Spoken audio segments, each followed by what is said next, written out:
Hello everyone and welcome back to my channel Diksha pharmacy.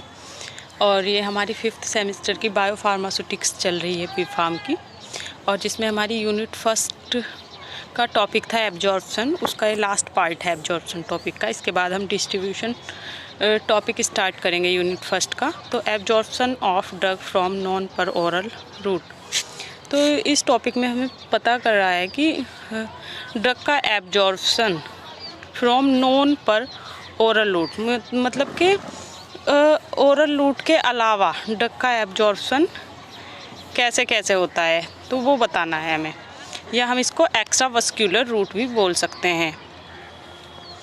तो NPO मतलब कि non पर oral route is drive from Latin words which means other than oral route. Oral root means जो हम orally medicine ले रहे हैं, ठीक है। उसके अलावा there are loads of doses form are available which is except the oral route. There are following types of NPO route are available. मतलब यहाँ पे क्या है, बहुत टाइप की डोजेस फॉर्म हैं जो क्या करती हैं, ओरली रूट के द्वारा ही ली जाती हैं। लेकिन कुछ दवाइयाँ हमारी ऐसी होती हैं जो हम ओरल रूट के अलावा भी ले सकते हैं। तो इसमें हमें उन्हीं रूट के बारे में बताना है कि फ्रॉम नॉन पर ओरल एक्स्ट्रावास्कुलर रूट, कि ओरल रूट के अलावा जो रूट हैं उनके बारे में। तो देखिए कितने टाइप्स के हमारे NPO नॉन पर ओरल रूट। सबसे पहला हमारा बक्वल और सबलिंगुअल, जो कि हम अपनी टंग के नीचे मेडिसिन को रख लेते हैं और वहीं से हमारी मेडिसिन एब्जॉर्ब होके हमारे ब्लड स्ट्रीम में पहुंच जाती है डायरेक्टली। उसके बाद हमारा रेक्टल रूट है, जो कि हमारी कैविटी में यूज़ होता है, ठीक है। उसके बाद हमारा थर्ड है इनहेलेशन रूट, जो हम एयरसोल टाइप की मेडिसिन लेते हैं अस्थमा वाले पेशेंट सांस के थ्रू। उसके बाद 4 है हमारा नेज़ल रूट, नॉस्ट्रिल से जो हम मेडिसिन लेते हैं। और 5th है हमारा ऑक्यूलर रूट, ऑक्यूलर जो आइस में मेडिसिन यूज़ कर रहे हैं हम। और सबक्यूटेनियस जो हम इंजेक्शन फॉर्म में मेडिसिन ले रहे हैं। और उसके बाद है हमारा इंट्रामस्कुलर, जो हम इंट्रामस्कुलर इंजेक्शन ले रहे हैं। 8th है हमारा वेजाइनल रूट, जो हमारी सपोजिटरीज वगैरह आती हैं वेजाइनल के थ्रू लेने के लिए, क्रीम्स आती हैं, वो है हमारा वेजाइनल रूट। और 9th हमारा टॉपिकल, जो हम स्किन पे अप्लाई करके यूज़ कर रहे हैं मेडिसिन को। तो आइए देखते हैं इन्हें डिटेल में। Major advantage of this routes, सबसे पहला क्या है कि जब हम ओरल कैविटी से अपनी मेडिसिन लेते हैं तो उसका क्या होता है, एब्जॉर्प्शन होता है, डिस्ट्रीब्यूशन होता है, मेटाबॉलिज्म होता है। तो क्या होता है उसमें, हमारी बहुत सारी मेडिसिन जैसे गैस्ट्रिक एसिड की वजह से ख़राब हो जाती है कुछ ही, या कुछ हमारा फर्स्ट पास मेटाबॉलिज्म हो जाती है, लीवर से पास होती है जब।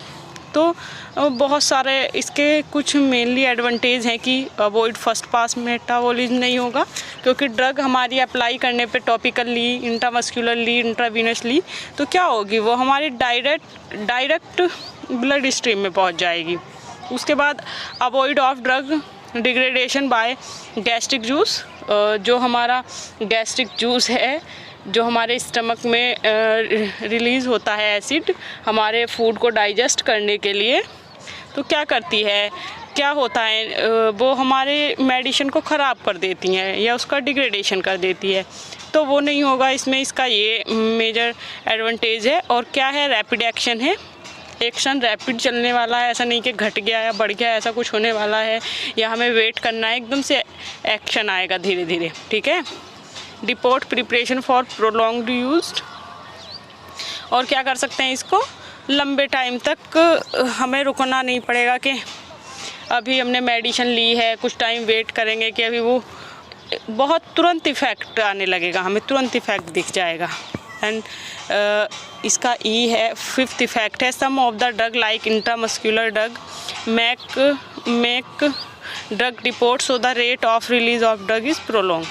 ये क्या करती हैं, जो हमारी इंट्रामस्कुलर ड्रग हैं, ये क्या करती हैं, ड्रग डिपोर्ट बना लेती हैं, तो रेट जो है ड्रग का वो क्या हो जाता है, प्रोलॉन्ग हो जाता है।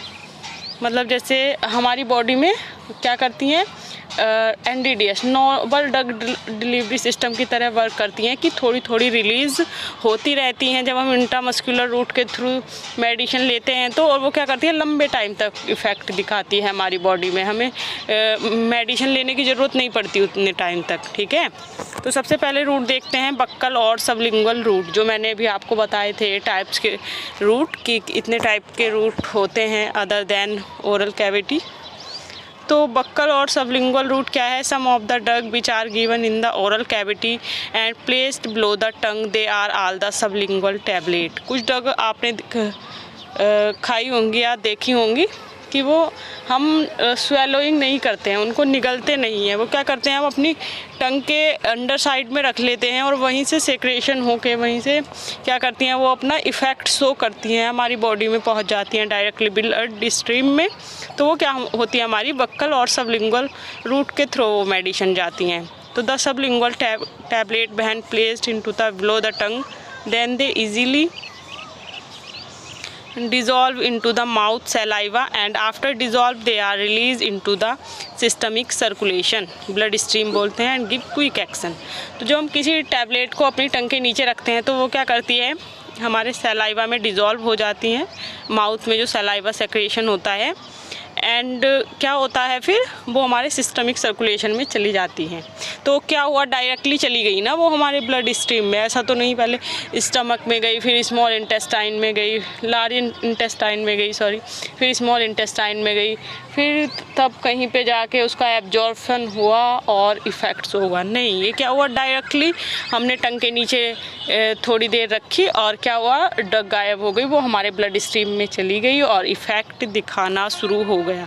तो इसके एडवांटेज क्या है? Advantage of buccal route, avoid first pass metabolism. सबका मेन रोल तो ये है ही है कि फर्स्ट पास मेटाबॉलिज्म तो किसी में होना ही नहीं है। Avoid of drug degradation of gastric juice, gastric juice से डिग्रेडेशन नहीं होगा और रैपिड एक्शन दिखाएंगी। ठीक है, तो ये एडवांटेज सभी के हैं हमारे इन रूट्स वाली मेडिसिन के। Disadvantage of buccal route, those drug which are bitter in taste they can not be use sublingually.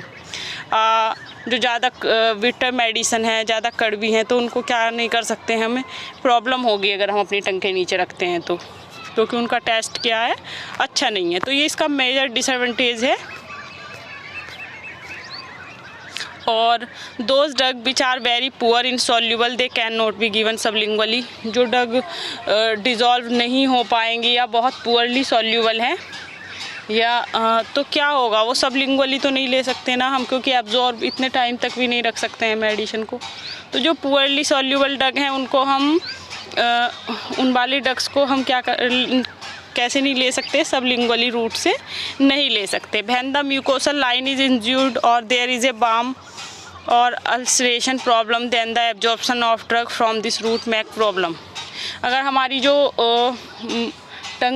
Mucus membrane है ओरल कैविटी की, अगर वो किसी वजह से इंज्यूरस है, मतलब छाले वगैरह निकले हैं या और किसी कारण से हमारी वो उसमें इंजरी है, तो क्या कर सकते हैं हम फिर इस रूट का यूज़ नहीं कर सकते। ठीक है, फैक्टर्स, क्या क्या फैक्टर्स अफेक्ट कर सकते हैं जब हम मेडिसिन ले रहे हैं सबलिंगुअल रूट से, तो मतलब कौन कौन से फैक्टर अफेक्ट कर सकते हैं उसके एब्जॉर्प्शन को। तो सबसे पहले क्या होता है permeability, soft palate, hard palate, mucosa. तो ये मेनली 3 हैं। एक तो सॉफ्ट पैलेट ऊपर वाला पार्ट, हार्ड पैलेट होता है हमारी ओरल कैविटी में जो हम उसको टंग के नीचे ले रहे हैं। तो inside the buccal cavity there are different regions of mucosa is present as or above soft palate have high absorption because these are present below the tongue। जो हमारी टंग के नीचे होता है वो कौन सा होता है, सॉफ्ट पैलेट होता है, तो यहाँ से हाई एब्जॉर्प्शन होता है ड्रग का। The nature of drug is also affect its permeability because the lipophilic nature of drug is very important because it crosses the cell membrane। जो ड्रग की लाइपोफिलिक ड्रग है वो क्या है, इजीली सेल मेम्ब्रेन को पास कर लेती है। तो लाइपोफिलिक नेचर या हाइड्रोफिलिक नेचर भी ड्रग का अफेक्ट करता है किसी मेडिसिन के एब्जॉर्प्शन में थ्रू किसके कौन से रूट के थ्रू, सबलिंगुअल रूट के थ्रू। फिर जो chemical property of drug same age factor affecting of drug absorption. फिर जो केमिकली प्रॉपर्टी ऑफ ड्रग क्या कर सकती हैं, अफेक्ट कर सकती हैं ड्रग के एब्जॉर्प्शन को, जैसे उसका डिसइंटीग्रेशन टाइम, उसका डिसोल्यूशन टाइम, तो क्या कर सकती हैं, वो अफेक्ट कर सकती हैं। या केमिकल नेचर है, वो सलाइवा से रिएक्शन करके हमारी मेडिसिन ख़राब तो नहीं हो जाएगी। उसके बाद हमारा थर्ड आया मिसलेनियस फैक्टर, वो पेशेंट रिलेटेड फैक्टर हो सकते हैं। जैसे अगर कोई पेशेंट है, उसकी जो ओरल कैविटी है क्या हो रही, वो इंजरस है तो वो नहीं ले सकता है उसको, या तो ये पेशेंट रिलेटेड फैक्टर हो सकते हैं। ठीक है। उसके बाद आया हमारा सेकंड रेक्टल रूट। तो रेक्टल रूट क्या है, when the drug is given from ANS to the back side of the GIT and through the rectal cavity, this is called rectal administration. जब हम ड्रग को कैसे ले रहे हैं, given from autonomic nervous system to the back side of the GIT, जब हम drug को बैक साइड से ले रहे हैं, जो हमारी गैस्ट्रो इंटेस्टाइनल ट्रैक्ट है, जहाँ से हम फीसेस को, अपनी पोटी को बाहर निकालते हैं, जो हमारा एक्सक्रीशन रूट है, अगर हम वहाँ से अपनी मेडिसिन को ले रहे हैं तो उसको बोलते हैं रेक्टल रूट। तो इसका एडवांटेज क्या है, when the drug is given through the rectal route then it pass through the extra hemorrhoidal vein which do not pass through the liver, so they bypass the liver and 50% of drug is passed through this vein, so the rate of first pass metabolism is decreased than oral route। तो ये जब हम drug rectal route से लेते हैं तो ये किससे पास होती है, हमारी एक्स्ट्रा हीमोरोहोइडल वेन से पास होती है। तो उससे क्या इसका एडवांटेज है कि जो हमारी ड्रग फर्स्ट पास मेटाबॉलिज्म होने वाला था जिस मेडिसिन का हमारी, तो वो बच जाता है और क्या हो जाती है, हमारी 50% ड्रग जो हमारी वेस्ट हो जाती है अगर इस वेन से या इस रूट के थ्रू ना जाती तो वो बच जाती है। तो ये इसका मेजर एडवांटेज है। दूसरा है the enzyme CYP3A4 is not present in the lower intestine, so the drug when given through the rectal route, so the enzyme do not degrade the drug। जो हमारा ये एंजाइम है CYP3A4, तो ये क्या होता है, हमारी रेक्टल रूट, जब रेक्टल रूट से ड्रग दी जाती है तो ये क्या होता है, वहाँ पे प्रेजेंट नहीं होता है ये एंजाइम, तो ये क्या कर देता है, ड्रग को हमारी डिग्रेड नहीं करता है। अब इसके भी कुछ डिसएडवांटेज होंगे, अगर किसी के एडवांटेज हैं तो डिसएडवांटेज भी होंगे ही। तो the rate of absorption is slower, this is irregular और इम्प्रिडिक्टेबल। इसकी एग्जैक्ट बायो अवेलेबिलिटी का तो नहीं पता, लेकिन एब्जॉर्प्शन जो है इसका बहुत स्लो होता है रेक्टल रूट से, तो ये मेजर डिसएडवांटेज है इसका। When the patient suffering from inflammation और presence of fecal matter in the rectal cavity slower the rate of absorption. अगर पेशेंट सफ़र कर रहा है, इन्फ्लामेशन है उसके रेक्टल रूट में या फीकल मैटर भरा हुआ है, तो वो क्या कर सकती है, स्लो कर सकती है ड्रग के एब्जॉर्प्शन को। ठीक है। Then the patient is vomiting out very frequently and there is unconscious condition, then this route is preferred over than oral। When the patient is vomiting out, जब पेशेंट को vomiting आ रही हो तो वो ऑब्वियसली बात है कि वो ओरल रूट से मेडिसिन नहीं ले सकता, उसको बहुत ज़्यादा मेडिसिन हो रही है, तो तब ये वाला रूट हमारा जो रेक्टल रूट है इसको प्रीफर किया जाता है। थर्ड है हमारा इन्हेलेशन या पल्मोनरी रूट। इन्हेलेशन रूट है हमारा जब हम मेडिसिन ट्रैकिया के थ्रू ले रहे हैं, सांस के द्वारा ले रहे हैं, तो this route is only use those type of drug which are volatile और गैसियस इन नेचर। ये केवल उन्हीं टाइप के ड्रग के लिए लिया कर सकते हैं हम यूज़ इस रूट का जो हमारी गैसियस टाइप की हैं या वोलेटाइल नेचर की हैं। Because in the lungs large number of alveoli is present, so it have larger surface area, so the rate of absorption of drug and onset of action is high. क्योंकि हमारे lungs में alveoli होते हैं बहुत high amount में, तो क्या बहुत ज़्यादा सरफेस एरिया हो जाती है जिससे कि ड्रग का एब्जॉर्प्शन जो हो जाता है वो क्या हो जाता है, हाई हो जाता है। Because it does not pass through the liver, so the rate of first pass metabolism is reduce. ये भी लीवर से पास नहीं होती है तो इसका भी फर्स्ट पास मेटाबॉलिज्म नहीं होगा, मतलब मेडिसिन ख़राब नहीं होगी। डिसएडवांटेज क्या है, because this route is very close to the heart, so the drug absorption in to the heart, so the drug which are cardiotoxic cannot be given by this route। जो ये वाला root है हमारा inhalation root, ये हमारे heart के बिल्कुल पास वाला रूट है ट्रैकिया, क्योंकि लंग्स में जा रही है मेडिसिन और आपको पता है वहाँ पे क्या है, हमारा हार्ट है। तो जो हमारी हार्ट वाली मेडिसिन है, जो हमारे हार्ट को नुकसान पहुंचा सकती हैं, टॉक्सिक है हमारे हार्ट के लिए, तो वो मेडिसिन हम इस रूट से नहीं दे सकते हैं। They increase the chance of respiratory secretion और म्यूकस सेक्रेशन। इससे क्या हो सकता है, हमारा म्यूकस ज़्यादा अमाउंट में सेक्रेशन हो सकता है, बलगम ज़्यादा हो सकता है। तो एक मेजर साइड इफ़ेक्ट है इसका, the particle which are smaller than the 10 micron can only pass through this routes. और जो ज़्यादा लार्ज पार्टिकल्स हैं वो इस रूट से हम नहीं दे सकते, क्योंकि इन्हेलेशन के थ्रू तो बहुत ही 10 माइक्रोन या 10 माइक्रोन से कम साइज़ के पार्टिकल ही हमारे इस रूट से पास हो सकते हैं। फोर्थ आया हमारा nasal route. Nasal route means हम अपनी नोज़ के थ्रू मेडिसिन को ले रहे हैं, नोस्ट्रिल्स के थ्रू ले रहे हैं, because the nasal mucosal lining is very soft and it is very easy, so the absorption of drug from nasal mucosa is very fast. क्योंकि बहुत ज़्यादा सॉफ्ट होती है जो हमारी नेज़ल एपिथेलियम होती है, मींस नेज़ल के अंदर की जो हमारे नोस्ट्रिल्स के अंदर की लाइनिंग होती है बहुत ज़्यादा सॉफ्ट होती है। तो for the local action of nasal decongestants problem और respiratory problem this route is free for. जब क्या होता है हमारा किसी वजह से क्या हो जाता है, नेज़ल डिकंजेस्टेंट हो जाता है, मतलब जमाव हो जाता है, नाक में सांस लेने में दिक्कत होती है, तो हम क्या करते हैं इस रूट को प्रेफर करते हैं जिससे कि हमें अच्छा महसूस हो सके। इसकी भी कुछ लिमिटेशंस हैं। This route is suitable for only lipophilic and oily type of drug, क्योंकि हाईली लाइपोफिलिक मेम्ब्रेन है हमारी नोज़ में, हमारे नोस्ट्रिल्स में, तो क्या है ओनली लाइपोफिलिक ड्रग के लिए हम यूज़ कर सकते हैं। They can not easily pass through hydrophilic nature of the drug. Hydrophilic medicine यहाँ से बिल्कुल पास नहीं होगी। The particle size of the lipophilic drug molecular weight is 400 dalton to 1000 dalton, then it is suitable for lipophilic.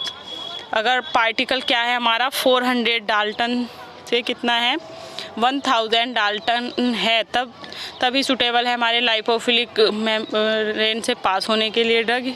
When the drug is hydrophilic in nature, the particle more than 200 Dalton is not suitable। जब हमारी hydrophilic medicine है तो 200 Dalton से ज़्यादा particle size नहीं होना चाहिए medicine का।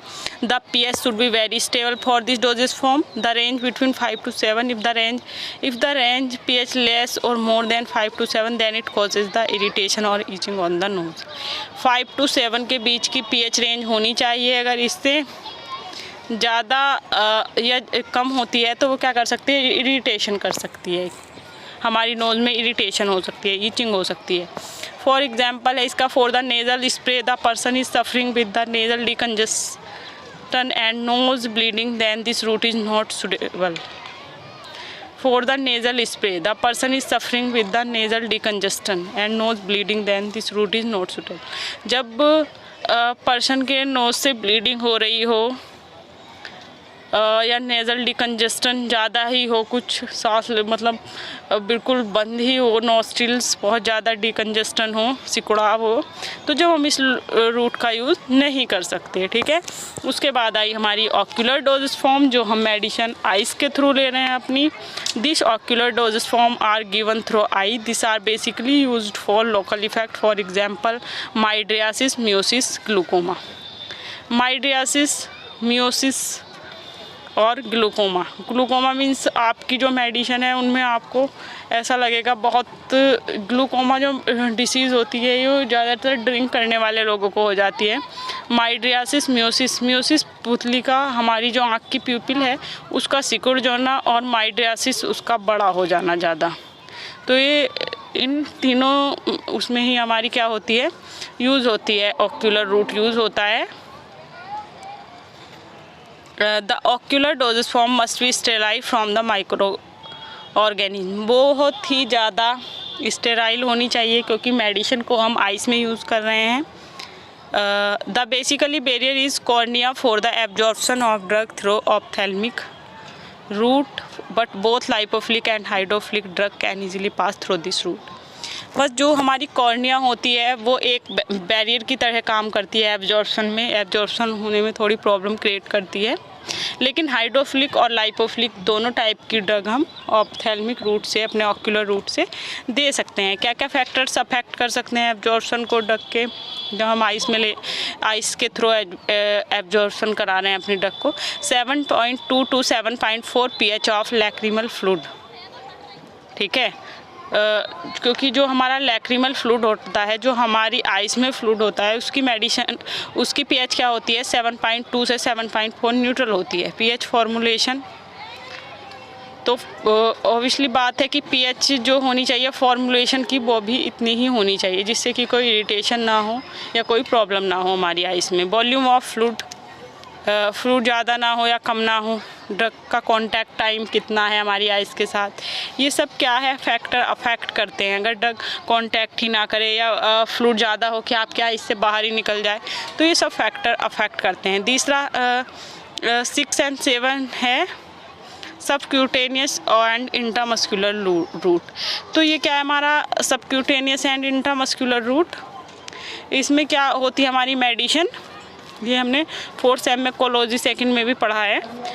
इसमें हम इंजेक्शन के थ्रू पेरेंटल रूट से जब मेडिसिन को ले रहे हैं, इंजेक्शन फॉर्म में ले रहे हैं, तो वो क्या कहलाती है? हमारी सबक्यूटेनियस और इंट्रामस्कुलर रूट कहलाता है। और इसमें भी स्टेराइल फॉर्म में होनी चाहिए मेडिसिन, जो भी ले रहे हैं हम लिक्विड फॉर्म में, इंजेक्शन फॉर्म में, तो वो क्या स्टेराइल होना चाहिए, क्योंकि वो हमारे डायरेक्टली ब्लड स्ट्रीम में पहुँच जाता है और फिर हम उसको अपना शो स्टार्ट कर देता है वो तुरंत ही। तो इसलिए बहुत ज़्यादा हमें स्टेराइल चाहिए मेडिसिन, बहुत ज़्यादा स्टेराइल होनी चाहिए। टॉपिकल मेडिसिन जब हम अपनी स्किन पे अप्लाई कर रहे हैं तो उसको बोलना है टॉपिकल रूट। उसके बाद हमारा आया 9th vaginal route. Vaginal drugs are given for the contraceptive action and some other local action like anti fungal and anti microbial drugs are given for leucorrhoea like problems. ये medicine females के लिए ये mainly root होता है, और ये contraceptive pills वगैरह जो हमारी यूज़ करती हैं वुमेंस, तो ये मेनली उस रूट के लिए वेजाइनल मेडिसिन जो होती हैं वेजाइनल रूट के थ्रू दी जाती हैं। लिकोरिया लाइक प्रॉब्लम्स होती हैं जैसे कुछ वुमेंस को, तो most of the time vaginal route जब यूज़ किया जाता है, because the dense network of blood vessel is present in vagina, so the blood supply is maximum, so the better absorption of drug from rather than oral route. Oral route की अपेक्षा क्या होता है? Better absorption होता है यहाँ से, क्योंकि यहाँ पे क्या होता है डेंस नेटवर्क, मतलब बहुत ज़्यादा नेटवर्क है ब्लड वेसल का। एडवांटेजेस क्या है? Because it avoid the first pass metabolism, ये तो सभी में है, और गैस्ट्रिक डिग्रेडेशन भी नहीं होगा। हाई परमिएबिलिटी है ड्रग की for low molecular weight, high permeability है, बस क्या होना चाहिए? लो मॉलिक्यूलर वेट होना चाहिए ड्रग का। डिसएडवांटेज क्या है? Personal hygiene, sexual intercourse, personal hygiene होनी चाहिए, ऐसा नहीं कोई इन्फेक्शन ना फैल जाए, इन सारी बातों का ध्यान रखना होता है। And thank you so much for watching this video. और अगर आपको वीडियो अच्छी लगी है तो प्लीज़ हमारे चैनल को सब्सक्राइब करें and press the bell icon so you will get all the notification from this channel. और नोट्स का लिंक डिस्क्रिप्शन बॉक्स में दिया गया है, आप वहाँ से PDF डाउनलोड कर सकते हैं। And thank you again.